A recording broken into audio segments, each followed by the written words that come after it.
ഇവിടെ ഈ രണ്ട് കൂട്ടരും മത്സരിക്കുന്നത് ഇവിടെ നടക്കാത്ത പദ്ധതികളെ കുറിച്ചും ചെയ്യാത്ത കാര്യങ്ങളിലാണ് ഇവർ രണ്ടുപേരും തർക്കിക്കുന്നത്. ഇവിടെ കോടിക്കണക്കിന് വേണ്ടതിന് ഇവിടെ സൂചിപ്പിച്ചു. ഇവിടെ എത്ര ഒരു ഇത്തിരി വൈകിട്ട് വന്നാൽ ഒരു 5 മിനിറ്റ്. ഇവിടെ നടക്കാത്ത കുറെ പദ്ധതികളുടെ അവകാശവാദം ഉന്നയിച്ചിട്ടാണ് യഥാർത്ഥത്തിൽ ഇവർ ഈ വാഗ്വാദങ്ങൾ മുഴുവൻ പറയട്ടെ. ഞാനൊന്നും പറയാൻ തുടങ്ങിയിട്ടില്ല, തർക്കിക്കലെന്ന് ഞാൻ പറയുന്ന മുഴുവൻ. അപ്പൊ ഇവിടെ വേണ്ടിടുന്നത് ഈ മണ്ഡലത്തിന്റെ ഇന്നത്തെ ദുരവസ്ഥയ്ക്ക് ഈ രണ്ട് കൂട്ടരും ഒരേപോലെ കാണാൻ കാരണക്കാരാ. ഇവിടെ പറയട്ടെ, ഞാൻ പറയുന്ന മുഴുവൻ.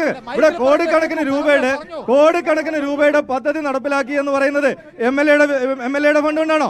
സംസ്ഥാനം ഇവിടെ നോക്കും, ഞാൻ പറയാം 1-2 കാര്യങ്ങൾ ഞാൻ സൂചിപ്പിക്കാം. ഇവിടെ നേരത്തെ സൂചിപ്പിച്ച ഇവിടുത്തെ ഗവൺമെന്റ് ഹോസ്പിറ്റല് ജില്ലാ ആശുപത്രി നിലവാരത്തിൽ സംസ്ഥാന ഗവൺമെന്റ് ഉയർത്തിയ ഒരു ഹോസ്പിറ്റലാണത്.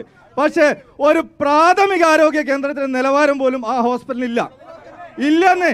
അവിടെ ഒരു തുന്നി കെട്ടാൻ പോലും സൂചി മരുന്ന് പോലും ഇല്ലാത്ത സ്ഥിതിയാണ് അവിടെ നിലവിൽ ഞാൻ പറയാം. അവിടെ കേന്ദ്ര ഗവൺമെന്റ് നിലവിൽ ആ ഹോസ്പിറ്റലിന് വേണ്ടി 98.50 കോടി രൂപയുടെ ഫണ്ട് കൊടുത്താരാ? കേന്ദ്ര ഗവൺമെന്റ് നരേന്ദ്രമോദി സർക്കാരാണ്. അവിടെ അതേപോലെ തന്നെ ഡയാലിസിസ് സെന്ററിന് 5 കോടി രൂപ കൊടുത്തത് നരേന്ദ്രമോദി സർക്കാരാണ്.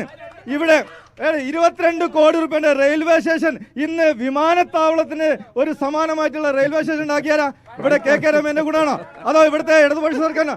അത് നരേന്ദ്രമോദി സർക്കാർ. പോയി കണക്ക് നോക്കണം, കണക്ക് നോക്കി എത്ര കൊടുത്തുള്ളത്. അല്ലാണ്ട് ഇവിടുന്ന് ഉറുപ്പ്യ കൊടുത്തല്ല, കണക്ക് നോക്ക് പോയിട്ട് കണക്ക് നോക്കിയാൽ മതി.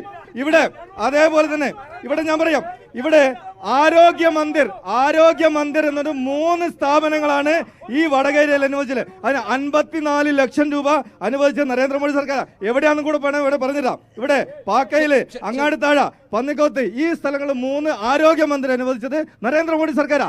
തീരദേശ മേഖലയെ അങ്ങേയറ്റം അവഗണിച്ചിട്ടുള്ള ഈ 2 പാർട്ടിക്കാർക്കും ഈ വടകരയിൽ ഇത്തവണ വോട്ടില്ല.